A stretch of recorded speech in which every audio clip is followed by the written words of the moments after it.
Compartilhando.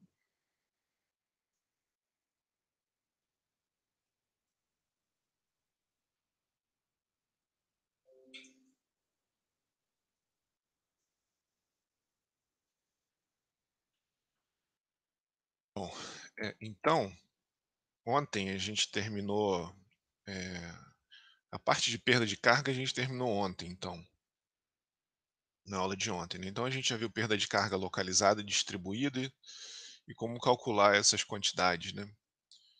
Então, o que a gente vai fazer agora, é uma coisa que a gente já fez na verdade, então eu não vou, eu vou até passar um pouquinho mais rápido aqui, porque se vocês olharem lá nas aulas de análise integral, tinha lá essas, a gente já fez essa análise na verdade, né. Só que na época, a gente tinha a perda de carga como uma quantidade que era dada, a gente não sabia calcular esse termo, né. Então a diferença é que agora, a gente sabe aplicar a equação da energia entre 2 pontos, então aqui se a gente tem um reservatório em 1 e um reservatório em 2, né, e a gente quer bombear, isso daqui seria uma bomba, né. Eita, isso aqui seria uma bomba. Então se a gente quiser fazer com que o fluido suba, o morro, né, ou ganhe elevação aqui, né, eh, a gente tem que fornecer energia para o fluido. E isso é feito por uma bomba através do trabalho de eixo aqui, ó. Então a gente fornece, não sei, aqui é um exemplo particular, né, 2 quilowatts de energia e a gente tem a água aqui a 15 graus, indo do reservatório 1 para o reservatório 2. Aqui nesse exemplo ele só está mostrando, né, essa questão da variação da energia interna e da diferença de temperatura por causa do atrito, que foi justamente os fatores físicos, vamos dizer assim, né, que fizeram aparecer, o termo perda de carga, né, que fizeram esse termo aqui de energia, que é a dissipação, pelo atrito, né, o atrito gerado pela viscosidade. Então, ele, é um exemplo aqui específico, né, um caso específico que ele resolve lá e mostra que realmente existe uma variação de energia interna e realmente a energia existe um pequeno aumento de energia. Eventualmente é baixo, né, esses valores são baixos, não são muito altos, mas o efeito que isso se desenvolve, que é em termos de temperatura, né, mas os efeitos que isso se desenvolve em pressão, por exemplo, são consideráveis, né, tá. Que é o que a gente está interessado, né, relacionar as perdas de carga com as diferenças de pressão, a diferença de energia cinética, né, diferença de elevação, tá. E quanto que a gente tem que fornecer de trabalho de eixo aqui, né, por exemplo, aqui ele está fornecendo 2 quilowatts, levando em conta que existe uma conversão irreversível de energia pelo atrito, tá, entre um e 2, certo. Então, se a gente tivesse uma bomba, né, o trabalho da bomba, a equação da energia, né, mais, a altura aqui relativa do reservatório 1, mais a pressão em 1, mais a energia cinética em 1, igual a altura relativa em 2, mais a pressão em 2, mais a energia cinética em 2, mais o trabalho da turbina, mais a perda de carga, tá. Eh, então essa é a equação da energia aplicada entre 2 pontos, né. Bom, aqui, só para se vocês lembrarem lá, a gente fez isso lá na parte eh, de análise integral. Então, o trabalho da bomba é um termo de trabalho adicionado no volume de controle, é menos WS. Lembra que a gente tinha partido, a gente começou chamando o trabalho de WS, né? É um trabalho geral, um trabalho de eixo, que não levava em conta a convenção de sinal.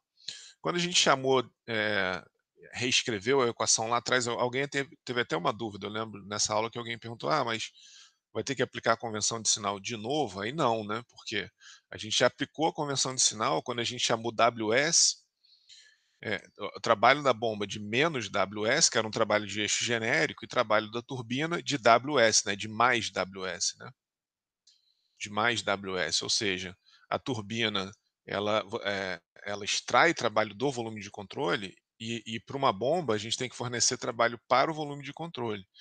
Então a convenção de sinal já foi usada quando a gente mudou a nomenclatura aqui, né. tá.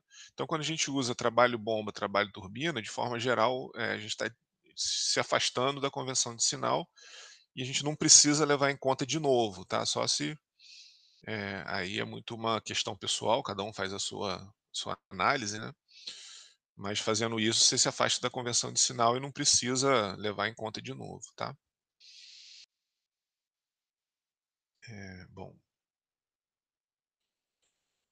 e aí, né, a bomba na verdade o que ela fornece é pressão, né, ela fornece a energia na forma de pressão para elevar o fluido. Então a gente pode associar, da mesma forma que a gente associa essas diferenças de pressão, né, com uma carga, com uma energia, tá, e da mesma forma que a gente fez para perda de carga também por atrito, né.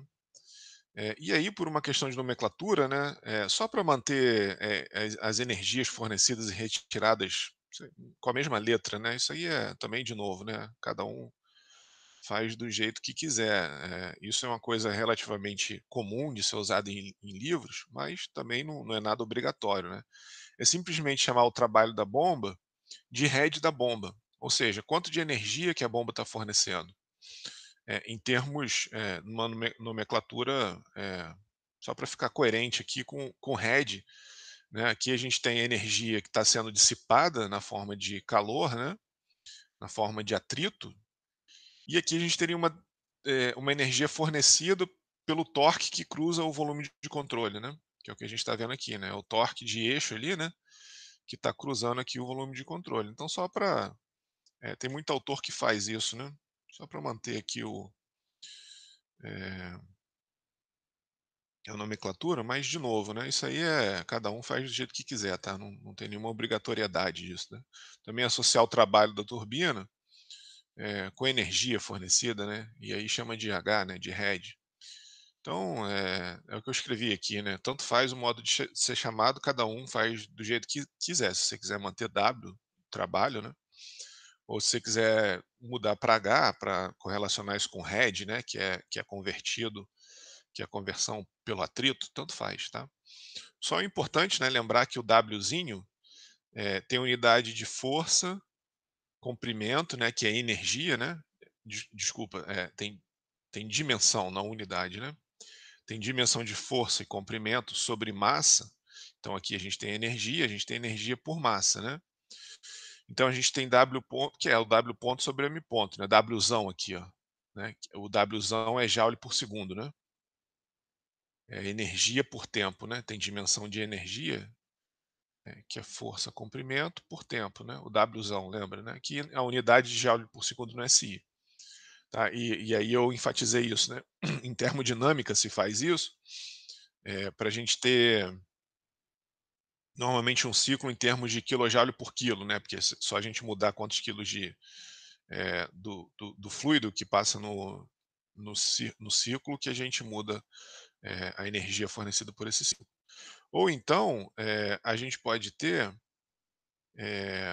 o Wzão aqui, né, que é o Hzão, que é simplesmente dividir por G, que aí ele vai ter a unidade de dimensão de força, comprimento por força, que sobra comprimento, né. Lembra que é muito, eu comentei da, conveniência disso, né. Sobra um comprimento, então ter unidade de comprimento é conveniente, para aplicação prática, na verdade, né. Do ponto de vista, não sei, vamos dizer assim, científico ou conceitual, é muito melhor a gente escrever por massa, porque massa é uma coisa invariante, né. Quer dizer, a menos que a massa se conserve, né, a massa não varia, de um ponto a outro do universo. Eventualmente, o peso, né, porque aqui no final das contas o que sobra aqui é o peso pode variar. Então, do ponto de vista conceitual, escrever a equação da energia, com os termos eh, com a dimensão de comprimento, né, conceitualmente não é o melhor, mas na prática foi adotado assim, e é o que é usado. Bom, então a gente fica finalmente com essas 2 formas, né, semelhantes, tá, eh, elas são totalmente,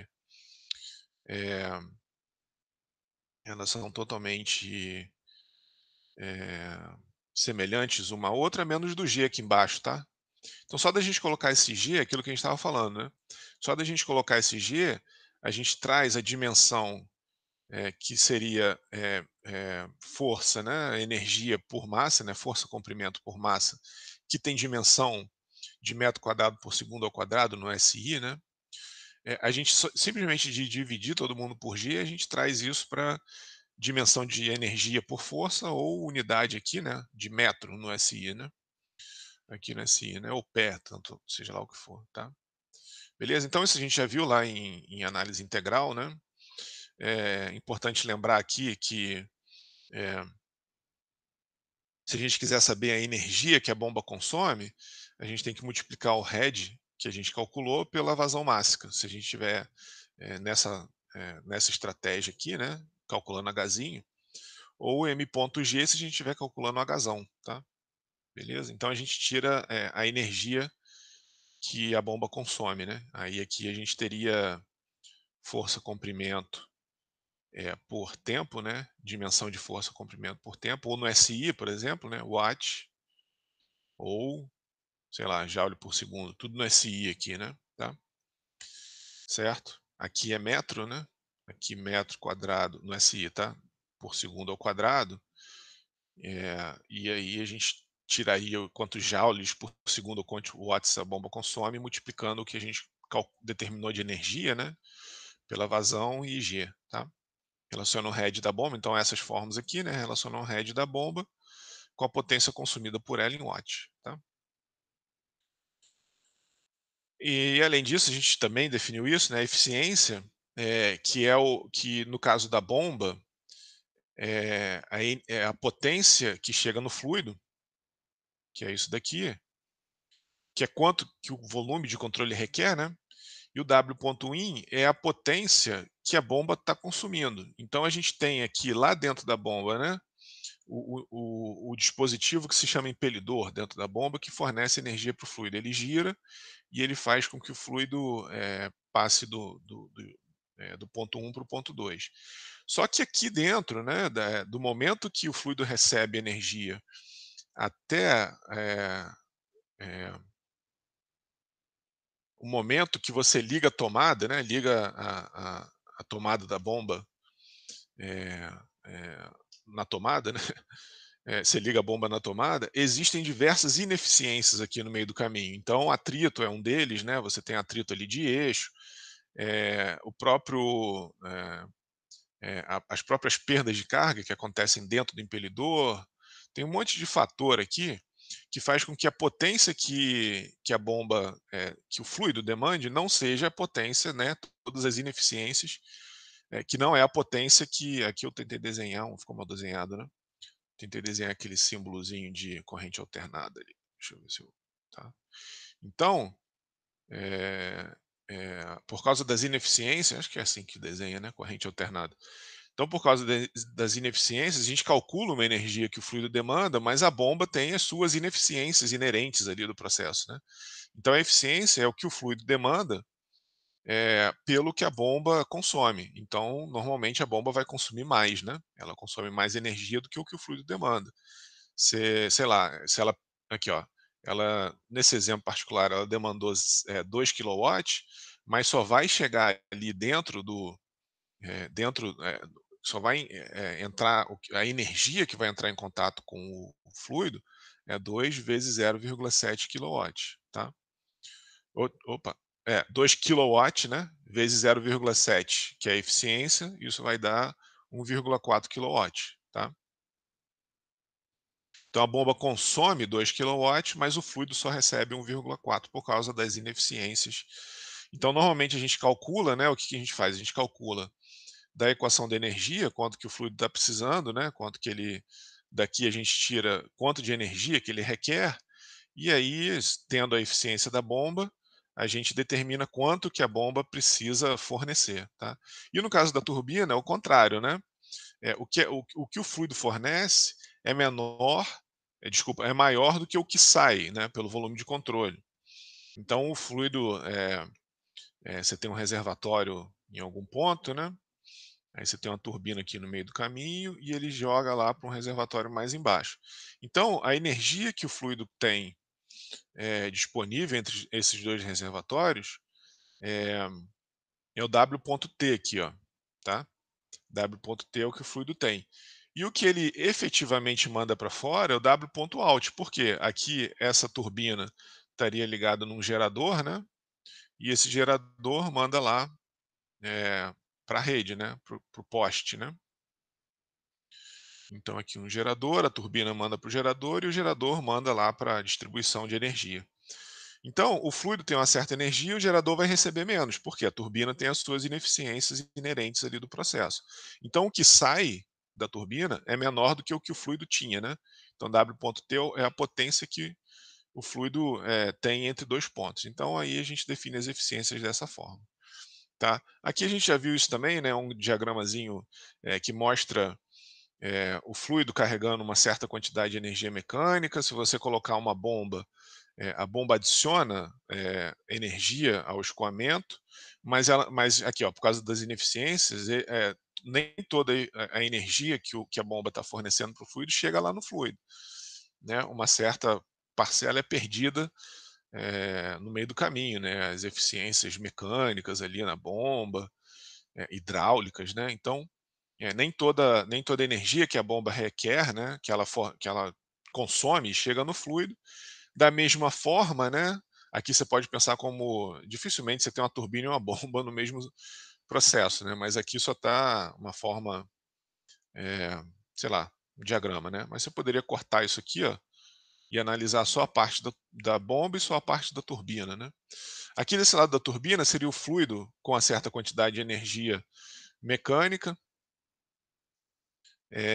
E aí você quer extrair essa certa quantidade de energia por uma turbina, mas nem toda a energia que o fluido tem chega lá no gerador, né? Uma parte é perdida, e aqui é aquela parcelazinha da perda de carga, né? Inerente do processo. O fluido tem uma certa energia ali na entrada tem uma certa energia na entrada ali do processo que você está analisando, né? Essa energia aqui, P1 V1 ao quadrado mais E1, mas nem toda energia chega lá no final do processo. Alguma parte se perde por atrito. Tá? Bom, eu vou fazer um exemplo aqui, o outro eu vou deixar para vocês. Tem acho que mais uns dois ou três aí para frente. Então, o que a gente tem aqui? Né? É, um tubo de 100 metros de comprimento está acoplado aqui num reservatório. E aí, a bomba está acoplada aqui no final desse tubo. É, então, essa bomba aqui está bombeando fluido, né, para dentro do reservatório, numa vazão de 0,01 metros cúbicos por segundo. Ele quer saber qual pressão que a bomba deve produzir aqui em 1, né, qual a pressão na saída da bomba, né, para gerar essa vazão. E o diâmetro desse tubo liso, né, é de 75 milímetros. Então, o que a gente tem que fazer? A gente tem que aplicar a equação da energia para saber quanto que tem que ser P1 aqui, né, para a gente ter essa vazão, né, essa condição aí. Bom, então a gente vai lá, para determinar a pressão na saída da bomba, a gente tem que escrever a equação da energia entre 1 e 2, né? Então, energia potencial em 1, P1 mais V1 ao quadrado, igual a energia potencial em 2, mais P2, mais a energia cinética em 2, mais a perda de carga total, entre 1 e 2. Então, as hipóteses simplificadoras são P1 igual a P na saída da bomba, né? A gente chama o P1 aqui de P, P2 igual a zero, e a gente vai obter a pressão manométrica, né? Tá, então aqui a gente assume que está na pressão atmosférica, né? Então, pressão atmosférica absoluta, pressão manométrica igual a zero. Então, P1 menos P2 é ΔP, é a pressão na saída da bomba, porque justamente o P2 é zero, né? Aí a gente tem a pressão manométrica. Bom, então como o reservatório é muito grande, que ele falou aqui, né, um grande reservatório, o V2 é zero, ou seja, a gente assume que a velocidade com que o nível aqui está mudando é muito baixinha, né? Ele vai subindo devagarzinho porque o reservatório é enorme. Tá? A perda de carga na saída é essa parte aqui, né? Ou saída, ou então contração brusca, né? Contração brusca. Deixa eu mostrar para vocês isso aqui, né? O que é isso aqui, ó? É esse caso aqui que a gente viu ontem, aqui, ó. Esse aqui, ó. Lembra, ó? Contração brusca, quando o tubo está passando de um diâmetro pequenininho para um diâmetro muito grande. Então ali, como o reservatório é muito grande, a gente assume que a razão entre Dzinho e Dzão, né, que o Dzinho é muito menor que o Dzão. Então a gente vem aqui para o zero, né? É um tubo, sei lá, vamos dizer, um tubo de 1 polegada num reservatório enorme, né? Então aqui, ó, na expansão brusca aqui, né, que é o caso ali, né, quando essa razão é muito pequena, a perda de carga é 1, lá, o K é 1, tá? Então dali que ele tirou 1, tá certo?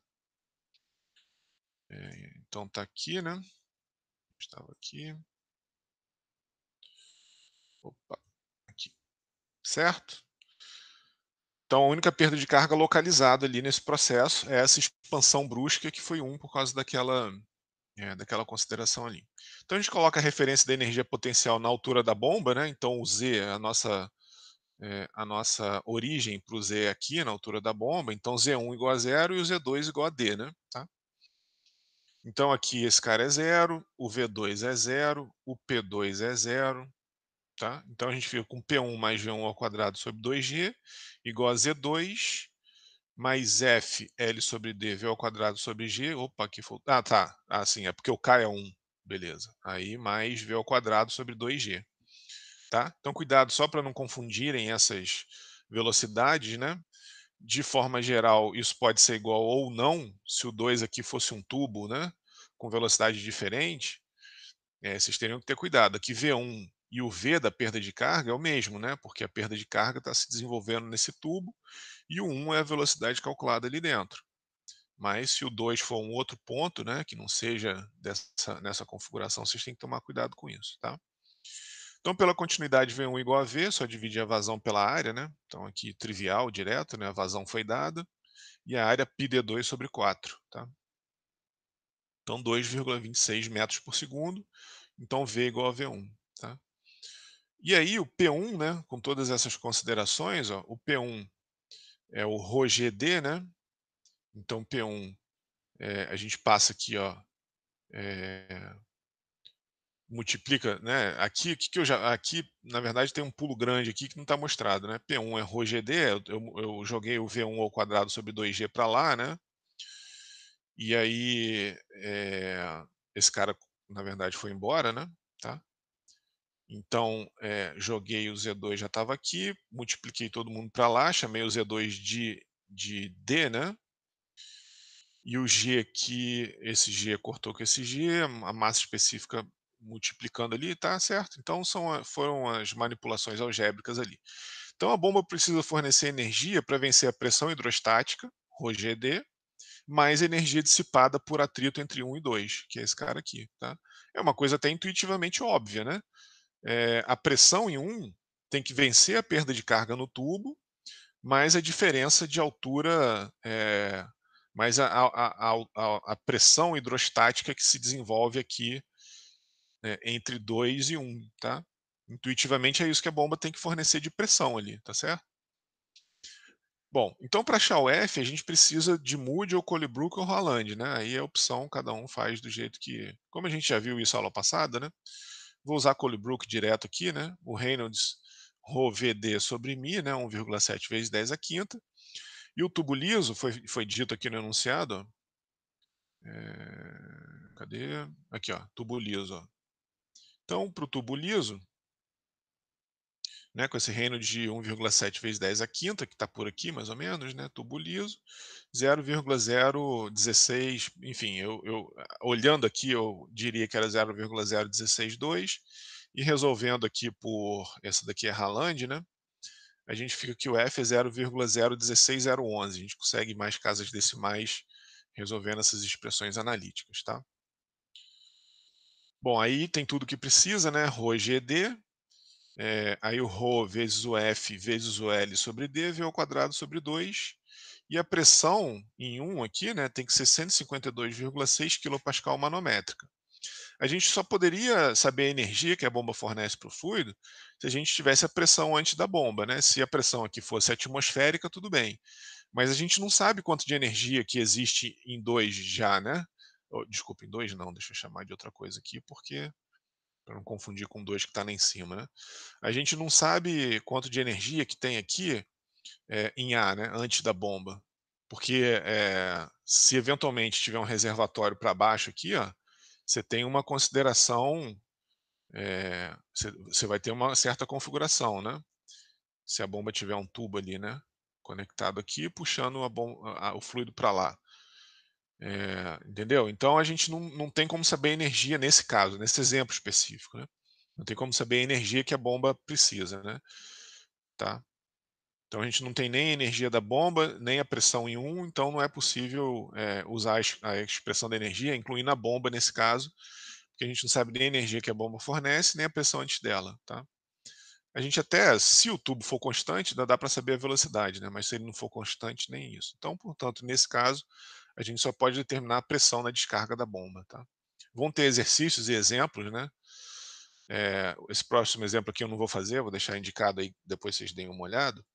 Aqui dá para saber a energia da bomba, porque a gente sabe a pressão antes e depois dela, tá. Aí vocês deem uma olhada aí, tá resolvido aqui já, ó. É um exemplo do Fox, tá.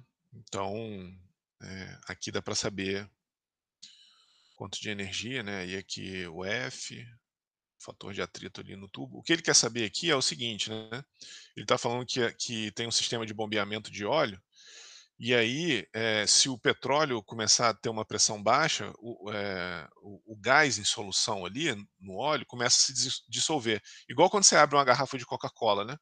A pressão ali dentro está alta, ou a garrafa de cerveja, né? Então a pressão dentro da garrafa está alta e o CO2 está aprisionado dentro do líquido. Quando você abre a garrafa e a pressão cai, aí você começa a ver o gás soltando do líquido, né? Então aqui é a mesma coisa. Em uma bomba, ela não pode bombear gás, ela só bombeia líquido. Então, se a pressão começar a cair muito, o gás começa a soltar aqui do óleo e aí a bomba começa a encarar gás que não é bom. Tem uma série de problemas, vocês vão ver isso lá em máquinas de fluxo. Tem uma série de problemas que acontecem quando uma bomba bombeia gás. Então aqui ele tem um envelope de pressão, né, que tem que ser respeitado. Então o exemplo aqui é esse, de quanto em quanto L aqui, ó, qual é o comprimento que você tem que ter a bomba para a pressão não cair abaixo dessa pressão pré-estabelecida, tá. Então tá aí, esse é o exemplo.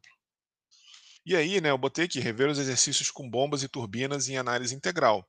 Se vocês olharem os exemplos de bombas e turbinas lá de análise integral, né, é exatamente igual que a gente está fazendo aqui agora, nesse momento, mas a gente não calculava esse termo aqui, ó. Agora, a única diferença é que agora a gente está calculando esses termos, tá? Mas os exemplos eram exatamente iguais, assim, conceitualmente, né? Então, se vocês quiserem ter uma ideia conceitual, lá na parte de análise integral, vocês vão ter o HLT dado, tá? Ele vai ser sempre dado. Esse cara aqui, considere perda de carga de tanto, né? Ele vai falar, considere a perda, a gente não vai calcular esses caras, mas é uma forma de fixar o conteúdo, né? Tá? Rever esses exercícios aí. Bom, para terminar essa parte de perda de carga, né, a gente vai ver sistemas com múltiplos tubos, e eles podem estar associados em série ou em paralelo. Então aqui estaria um sistema em série, né, seria um tubo que ele vem variando a área da seção transversal, né, o diâmetro aqui, né? Então, um tubo com certo diâmetro D1, depois um diâmetro D2, depois um diâmetro D3. A vazão aqui nesse tubo ele é constante. Isso é uma coisa até meio relativamente óbvia, né? A gente já viu lá em conservação, na continuidade, né? Como determinar isso aqui, né? Então, V1 A1 igual a V2 A2 igual a V3 A3, né? Isso aqui para o escoamento incompressível, né? Igual a constante, tá? Ou V1 D1 ao quadrado, igual a V2 D2 ao quadrado, igual a V3 D3 ao quadrado, e tantos quantos tubos tiverem aqui para frente ou para trás, né? Lógico, isso daqui é esse exemplo específico com 3 tubos, mas se tiver 4, 5, 2, aí vai valer a sua relação para cada um. E a perda de carga do ponto A para o ponto B é a soma das perdas de carga em cada tubo. É uma coisa relativamente óbvia também, né? Mesmo sem ter falado dessa associação em série, você sabe que o ΔP aqui você calcula dessa forma, onde a perda de carga, né, para cada tubo, né, a perda de carga, você tem que somar a perda de carga em um, perda de carga em 2, né, e perda de carga em 3, tá? E aí a perda de carga em cada um desses tubos, né, em cada uma dessas seções, ele vai ser diferente, porque cada tubo vai ter seu Reynolds diferente, né? E sua rugosidade relativa, eventualmente, se ela tiver sua rugosidade relativa diferente, também isso é levado em conta no F1. Então a gente tem aqui, né, a equação da perda de carga distribuída, né, FL sobre D, V ao quadrado sobre 2G, mais somatório dos K's, tá? Certo? Então aqui a gente tem as perdas de carga total no tubo 1, aqui a perda de carga eh, total no tubo 2, né, aqui no 1, no 2, e aqui a perda de carga total no tubo 3, tá?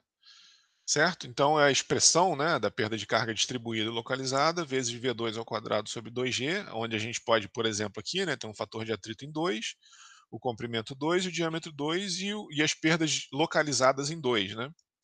Aqui seria a nossa, opa, aqui é o Hzinho, né? Porque eu não estou dividindo, não, tá, estou dividindo por G. Então as nossas perdas de carga distribuída e as perdas de carga localizadas, né? Isso para cada tubo, tá? Certo? Tranquilo, né? Não tem muito mistério aqui, né? Quando eles estão conectados em paralelo, um fluido entre A e B, né? Se você considerar A e B aqui, ó, ele pode tomar diferentes caminhos aqui, né? Onde a vazão é a soma em cada tubo, né? Então a vazão que se desenvolve a vazão que se desenvolve aqui nesse escoamento do A para o B é a soma de todas as vazões, é claro, né? Você tem que pegar as contribuições individuais de cada vazão e somar, né? Como se a gente tivesse um tubo aqui com a área equivalente à soma das áreas desses caras aqui, né? Tá? E aí, a perda de carga entre dois pontos dessa localização é a mesma independente do caminho, porque se você medir a pressão aqui, sei lá, em D e a pressão em E, esse ΔP é o mesmo independente do tubo. Então a perda de carga também tem que ser a mesma. Então a perda de carga por 1 é igual a perda de carga por 2 é igual a perda de carga por 3, é igual, tá? E é essa perda de carga que você joga lá na equação da energia. Você pode calcular para qualquer uma delas e jogar lá na equação da energia, ela vai ser igual. Nesse caso aqui tem que somar, né? Em série você tem que fazer a soma para levar em conta a soma das perdas de carga. Aqui qualquer uma delas você joga na equação da energia, tá? Então a perda de carga total, né, vai ser igual à perda de carga no tubo 1, a perda de carga total no tubo 1, que vai ser igual à perda de carga total no tubo 2, que vai ser igual, desculpa, à perda de carga no tubo 3. E pode ser estendido, né, se não tivesse o tubo 3, esse cara aqui ir embora, e pode ser estendido para quantos tubos forem adicionados aqui, tá? Bom, então finalizamos perda de carga agora, né? Alguma dúvida? Alguém quer fazer alguma pergunta? Eu vou só parar a gravação aqui para separar depois, lá ficar mais fácil de separar no YouTube. Deixa eu interromper a gravação aqui.